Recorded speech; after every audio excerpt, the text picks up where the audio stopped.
લીંબડી ખાતે આવેલ મહાલક્ષ્મી મંદિર ખાતે અક્ષત કુંભનું ભવ્ય સ્વાગત કરવામાં આવ્યું. વિવિધ ધાર્મિક સંગઠનો સહિત લોકો જોડાયા હતા. હું લીંબડી વિશ્વ હિન્દુ પરિષદ મંત્રી પટેલ ભરત.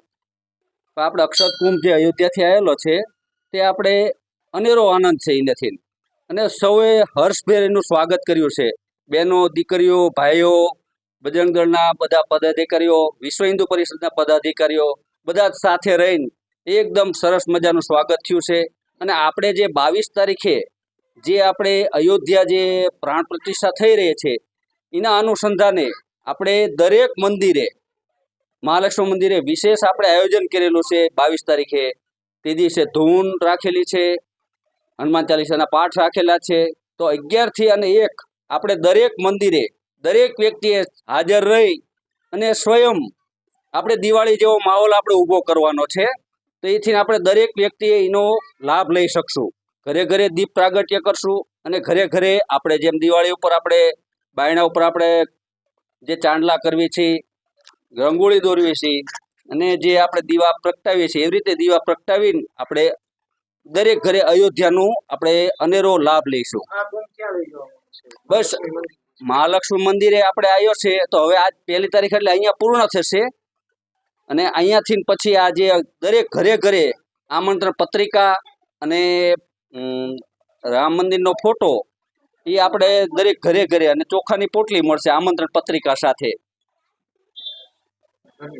ખૂબ ખૂબ ધન્યવાદ સાહેબ, આપનું ખૂબ ખૂબ આભાર માનીએ. સાથે તો એક બીજી વાત કરી દો, આપણે વિશ્વના હિન્દુઓના માટે એક ગર્વનો દિવસ, અને જે હજારો વર્ષથી નહીં પણ 500 વર્ષથી આપણે રાહ જોઈ રહ્યા છીએ એવું આપણું અયોધ્યાનું રામ મંદિર જેને પ્રાણ પ્રતિષ્ઠા મહોત્સવ થવાની છે. તો આપણે એ દિવસને 22મી જાન્યુઆરીના દિવસે આપણે આપણા ઘરને જેમ દિવાળી અને બેસતું વર્ષ હોય તેવી રીતે ઉજવશું.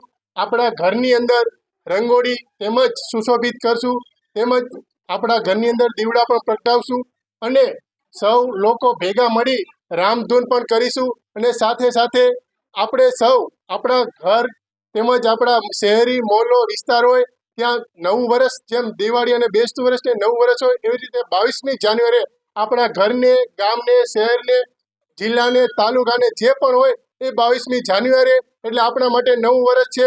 અને આટલા વર્ષોના રાહ જોયા પછી આપણને રામ મંદિર મળવાનું છે. તો આપણે સાથે સૌ ભેગા મળી જય શ્રી રામના નારા બોલાવશું. જય જય શ્રી રામ, જય જય શ્રી રામ, ભારત માતા કી જય, વંદે માતરમ. આજે મહાલક્ષ્મી મંદિરમાં જે અક્ષત કુંભ આવ્યો છે એ અમારો અનેરો આનંદ છે.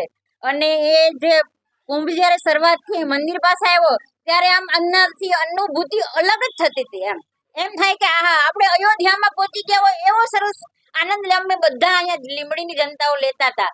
અને જ્યારે અયોધ્યામાં અમને કદાચ ચાન્સ મળશે તો અમે અયોધ્યા પણ પહોંચી જશું.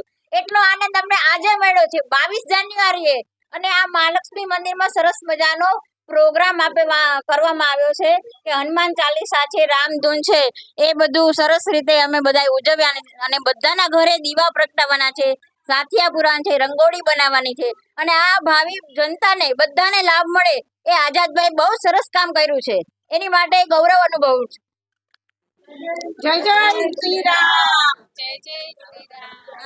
આજે લીંબડીમાં જે અક્ષત કુંભ આવ્યો છે તેનાથી અમને એટલો અનેરો આનંદ મળ્યો છે કે આવું તો અમે દિવાળીમાં અમને બેસતું વરસ હોય કે કોઈ પણ અમારો તહેવાર હોય આવો આનંદ અમને નથી મળતો. એટલો આજે અમને આનંદ મળ્યો છે, એટલે એ બદલ આઝાદભાઈનો ખૂબ ખૂબ આભાર.